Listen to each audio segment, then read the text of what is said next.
다음 주 대선을 앞두고 부유한 기대감이 커진 국내 증시, 개별 이슈를 보유한 종목들 움직임이 두드러지는 상황입니다. 주목할 만한 이슈 그리고 대응 전략 짚어보겠습니다. 네, 나도 투자자문 이재규 본부장 모셨습니다. 어서 오세요.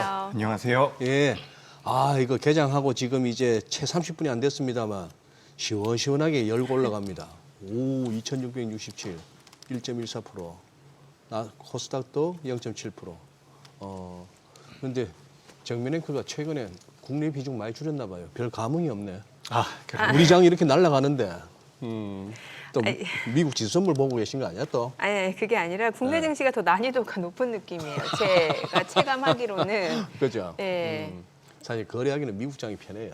조선 방산 사잔이 좀 올라 있고 반도체 사잔이 뭔가 금융주 같은 느낌이 들어서 재미가 없어 보이고. 네. 그래가지고 힘들어요, 국내 증시가. 지금 굉장히 중요한 말씀을 해주신 네. 것 같습니다. 이게 뭐냐면 지금 우리나라 시장 자체가 조선 방산이라든지 원전이라든지 계속해서 올라갔었던 업종이 있죠. 네, 예. 네. 근데 그 업종 같은 경우도 어떻게 보면 지금 조정을 좀 받을 수 있는 위치까지 올라왔거든요. 예. 이 과정에서 우리가 또 체크를 해봐야 되는 부분이 반도체 쪽으로 자금이 넘어가느냐 여부입니다. 글쎄. 그렇기 예, 때문에 예. 우리가 좀 생각을 해보면 네. 조선 방산이 굉장히 좋았었던 명분 중에 하나가 네. 반도체가 많이 못 갔기 때문이라고 저는 보고 맞아요. 있거든요. 예. 그렇죠. 반도체로 가야 될 수급이 그쪽으로 왔으니까. 네, 그래서 저는 여기서 반도체 쪽으로 만약에 자금이 좀 더 움직인다라고 한다면 조선 방산도 어느 정도의 조정에 들어갈 가능성이 있다라고 보고 있습니다. 그렇게 지금 우리가 보시- 시장을 네. 보면 전반적으로 종합주가지수 자체가 지금 2월달 고점을 1%도 안 남겨두고 있어요. 그래요. 그래서 맞아요. 조금만 더 네. 올라가면 이제 우리나라 시장 자체가 고점을 돌파하게 되는데 그렇게 된다라는 것은 결국에는 반도체라든지 대형주 쪽으로 자금이 들어온다라고 우리가 분석을 할 수 있을 것 같거든요. 그렇게 된다라고 한다면 지금 우리가 그동안 우리나라 시장을 이끌어왔었던 종목군들이 일시적으로라도 단기적으로라도 조정을 좀 받을 가능성이 저는 있다라고 생각을 하고 있습니다. 그러니까 그동안은 갔었던 종목군들, 강했었던 종목군들로 계속해서 이제 시세가 이어졌다라고 네. 한다면 반도체라든지 오늘 2차 전지도 살짝 반등을 주고 있는데 네. 2차 전지 같은 경우는 아직까지 좀 약하다라고 보고 있고 제약바이오 같은 경우도 조정을 꽤나 받았거든요. 근데 최근 들어선 다시 한번 제약바이오가 올라오고 있기 때문에 사실 우리나라 시장에서 가장 큰 영향력을 보이고 있는 게 반도체, 2차 전지, 네. 제약바이오라고 저는 생각을 하고 맞아요. 있거든요. 예. 그 외의 업종들은 지금 선순환이 한번 나왔다라고 네. 보고 있기 때문에 만약에 여기서 반도체라든지 바이오 쪽으로 자금이 넘어간다라고 한다면 지금까지 시장의 흐름과는 좀 달라질 가능성이 있겠다. 저는 그렇게 좀 보고 있습니다. 그래서 조선이든 뭐 원전이든 방산이든 긍정적인 업황은 맞지만 반도체 쪽이 만약에 살아난다라고 한다면 시장의 분위기가 좀 바뀔 수 있지 않을까. 저는 이렇게 좀 생각이 되기 때문에 굉장히 중요한 변곡점을 앞두고 있다라는 말씀 의견 드려보도록 하겠습니다. 아니 그렇다면은 지금 첫 질문도 나가기 전에 중요한 말씀을 다 해주셨는데 아니 이제 처음에 여쭤보고 싶었던 게 그동안에 잘 달려왔던 조선 방산 중에서 조선 쪽이에요.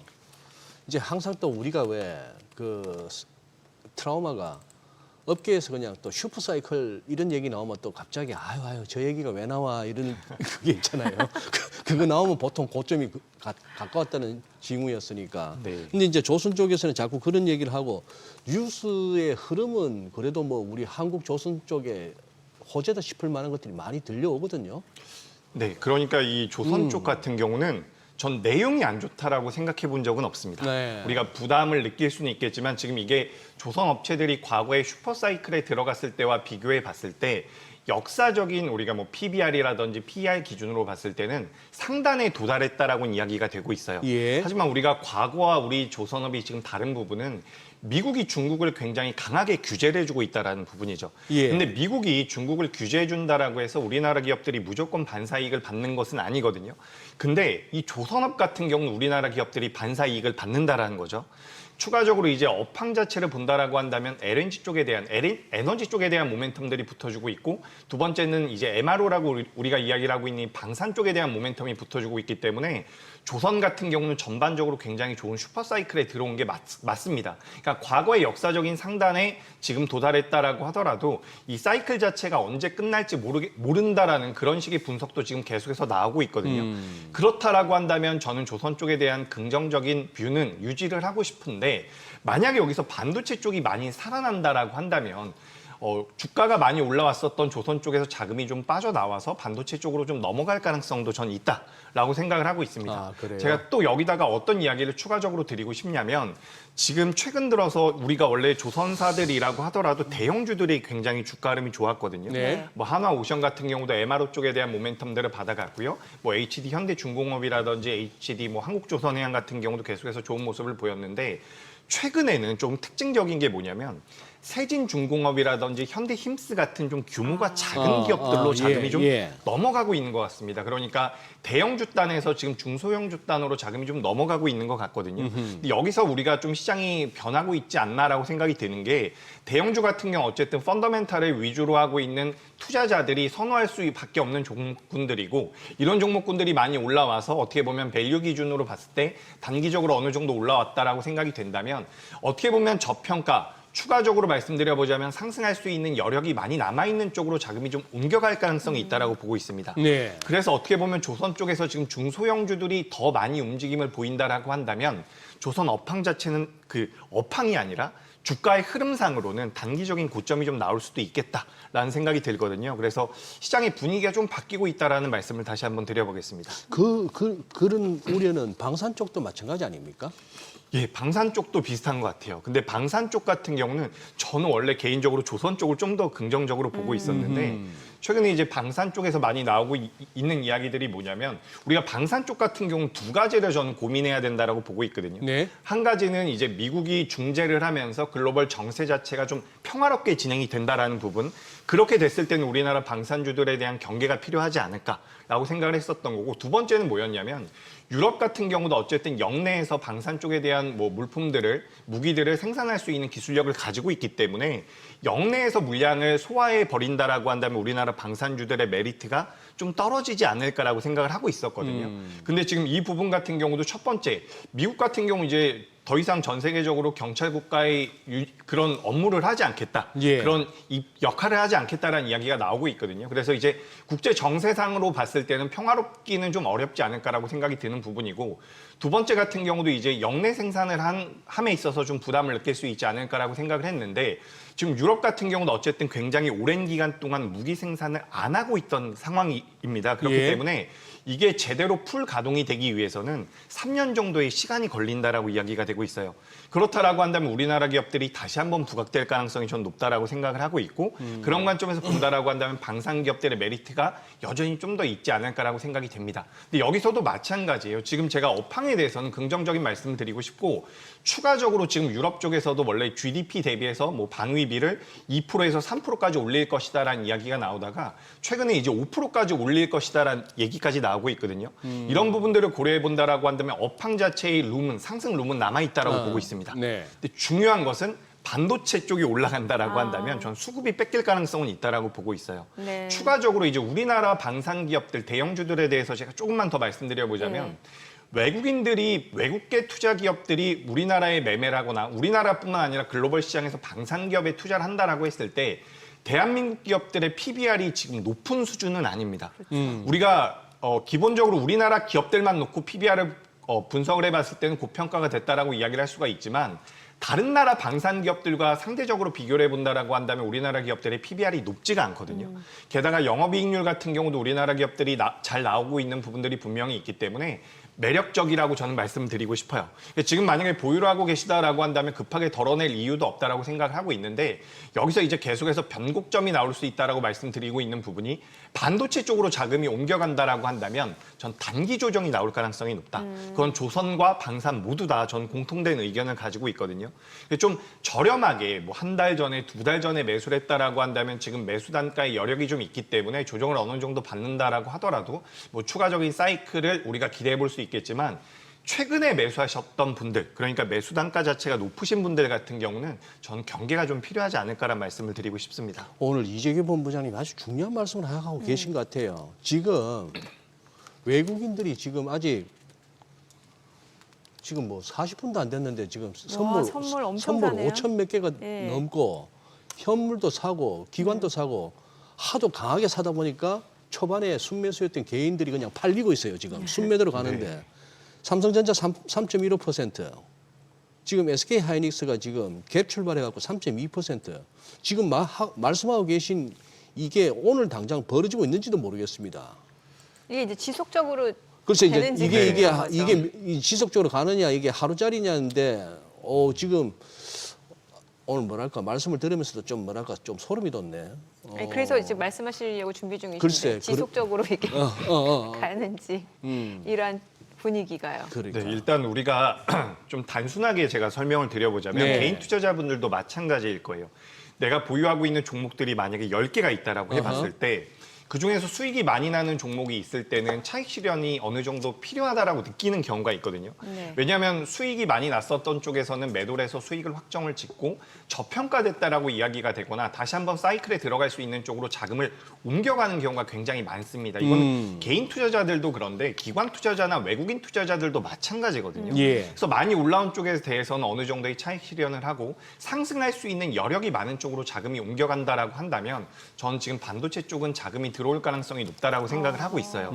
근데 우리가 여기서 또 생각을 해볼 부분이 뭐냐면 반도체라는 것이 어쨌든 우리나라에서는 가장 큰 역할을 하고 있는 섹터죠. 그렇죠. 외국인들이 보던 우리나라 기관들이 보던 간에 반도체 쪽에 대한 관심은 이어질 가능성이 높다라고 보고 있습니다. 그러니까 관심이 좀 떨어지면 시장에서 소외가 될 만한 섹터는 아니라는 거죠. 예. 그런 관점에서 본다라고 한다면 지금부터 계속해서 자금이 유입될 가능성이 전 있다라고 생각을 하고 있고 지금 엔비디아가 내일 실적 발표가 나올 텐데 너무 안 좋은 실적이 나오지만 않는다라고 한다면 반도체 기업들 같은 경우는 저는 조정을 어느 정도 받았다라고 생각을 하고 있거든요.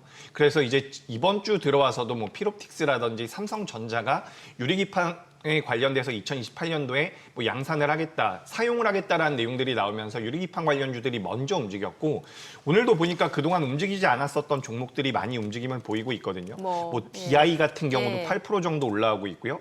SK하이닉스 같은 경우도 지금 20만 원을 돌파하고 있는데 삼성전자와 SK하이닉스가 이런 식으로 만약에 시장 자체의 자금을 많이 끌어간다라고 한다면 저는 반도체 쪽으로는 포트에는 좀 필요하지 않을까라고 생각을 하고 그래요? 있고 네. 연속성도 전 좀 더 나올 수 있다라고 생각을 하는 게 지금 어찌됐건 간에 종합주가지수가 계속해서 말씀드리는 것처럼 코스피 기준으로 봤을 때 2월 달의 고점을 지금 거의 육박하고 있는 상황입니다. 지금 선물 기준으로 봤을 때 선물이 만계약이 넘어간다라고 한다면 오늘 중에 장중에 만계약 순매수가 들어온다라고 한다면 장 후반까지도 원웨이로 상승장이 나올 가능성도 있거든요.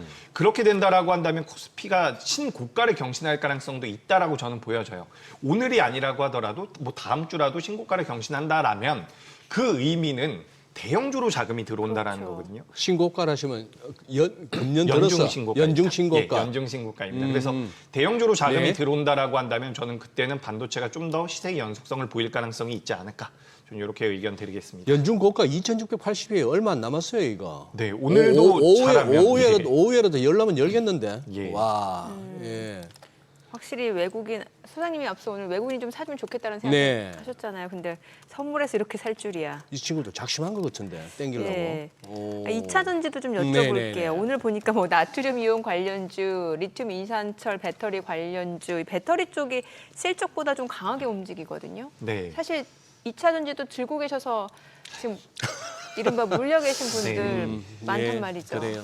네, 2차 전지 참 어렵죠. 그래서 저도 굉장히 안타깝게 생각을 하는데 일단 오늘 반등은 뭐 일단 뉴스는 나왔어요. LFP 배터리 쪽에 대한 부분들을 뭐 화면에도 지금 나오는 것처럼 북미 최초로 뭐 우리나라 LG 에너지 솔루션과 삼성 SDI가 생산 라인을 만들 것이다. 이런 내용들이 나오고 있거든요.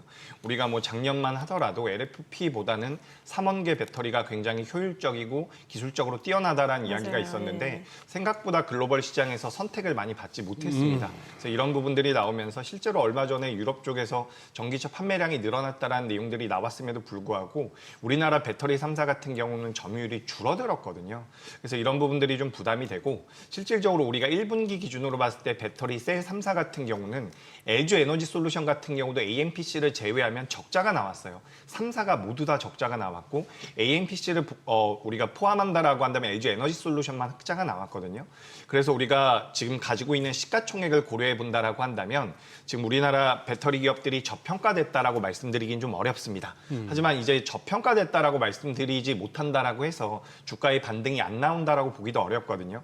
지금 어쨌든 의미 있는 반등이 저는 어느 정도 나오고 있다라고 생각을 하는데 어떻게 보면 여기서부터는 대형주들 기준으로 봤을 때는 10%에서 15% 정도는 기술적인 반등이 더 나올 가능성이 있다라고 보고 있어요. 네. 하지만 중장기적으로 봤을 때 예를 들어서 우리가 예를 들어 최근에 한국전력이라는 기업의 주가 흐름이 굉장히 좋은데 한국전력 같은 경우는 내가 5년 정도 보유를 해보겠어라는 어떻게 보면 우리나라 대표적인 공기업이기 때문에 무언가의 관점을 우리가 투영할 수 있다라고 한다면 지금 우리나라 배터리 기업들 같은 경우는 저평가라는 관점으로 투영하기는 좀 어렵다라고 생각을 하고 있습니다. 예. 실제로 매출이 잘 나오고 영업이익이 잘 나온다라고 하더라도 현재의 시가총액을 감안하기에는 주가가 저평가라고 볼 수는 없거든요.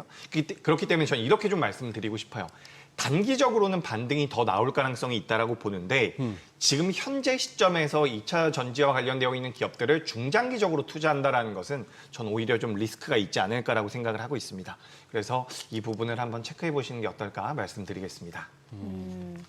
아니 오늘 기점으로 분위기 바뀐다라고 하면 개인 투자자분들은 어떤 섹터를 봐야 되는 거예요? 전 일단 반도체는 반도체? 필요하다라고 생각을 하고 있습니다. 제약바이오 쪽은요? 제약바이오도 좋다라고 보고 있는 게 네. 일단 금리도 조금씩 빠지는 모양새가 나오고 네. 있거든요. 그리고 어제 같은 경우도 ABL 바이오가 오랜만에 굉장히 큰 폭의 10위까지 상승이 올라왔어요. 나왔는데 예. 그죠. 그래서 우리가 작년에 기술 수출과 관련되어 있는 기업들이 많이 부각이 되다가 올해 들어서 좀 약한 모습이 이어졌었는데 강세를 보이고 있는 바이오 기업들이 꽤나 많이 있습니다. 네네. 그래서 이런 기업들 같은 경우는 추세적으로 좀 더 우상향을 만들어갈 수 있지 않을까. 다만 저는 시가총액이 너무 작은 기업보다는 그러니까 반도체 같은 경우는 시총이 좀 작아도 네네. 전 올라갈 수 네. 있다고 보는데 제약바이오 같은 경우는 그래도 리스크 관리가 좀 필요하기 때문에 대형주 위주로 좀 보시는 게 어떨까 이렇게 의견 드리겠습니다. 네, 오늘 여기까지 듣겠습니다. 고맙습니다. 네, 고맙습니다.